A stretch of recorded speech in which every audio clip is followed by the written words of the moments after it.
this is our take and make for the branch for October 2020. This is for our adults. When you come to pick it up, we will start to hand these out beginning October 1st, and while supplies last, you can come and pick yours up.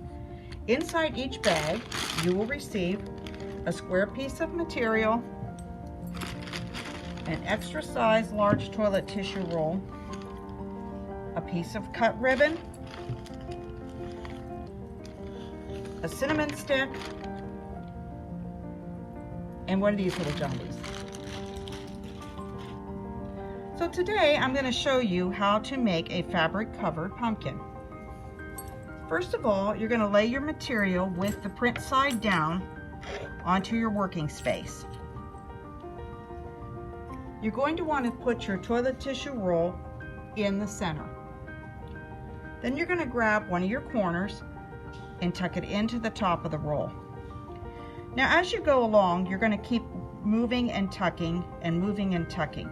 Sometimes you might have to re-stretch the material a little bit to pull it over to make sure you don't get any bunchied up areas.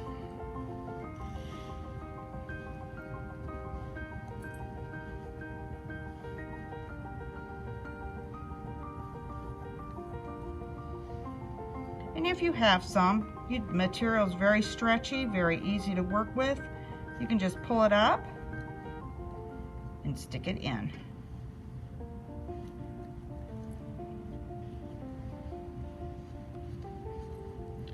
Now once you've accomplished that and your toilet tissue is covered, you can take a cinnamon stick and stick it down into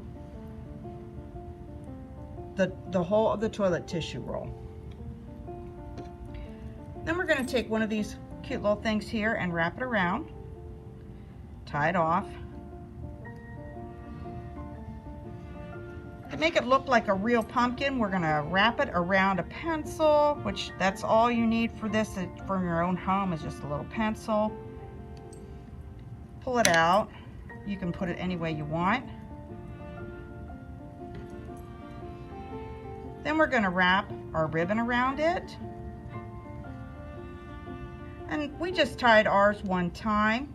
As you can see, this is one that we've already done. You can tie it twice to be sure. You can pull up your cinnamon stick if you want it a little higher coming out for your stem. And that is your finished product.